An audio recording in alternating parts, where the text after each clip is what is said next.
টক মিষ্টি স্বাদ এবং মুখরোচক খাবারের ফলটির নাম হচ্ছে করমজা।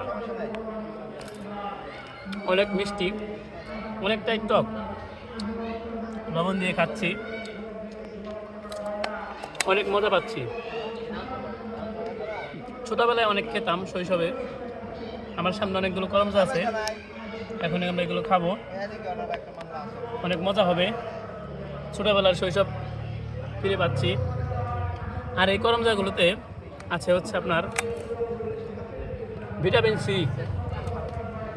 এটি পুষ্টিকর একটা খাবার। এর মধ্যে ভিটামিন সি আছে, যা আমাদের শরীরের জন্য অনেক উপকারী। আমার যতদূর মনে পড়ে, গ্রামের শৈশবে ছোটবেলায় এই করমজা খাওয়ার জন্য অনেক দৌড়ানি খেয়েছি।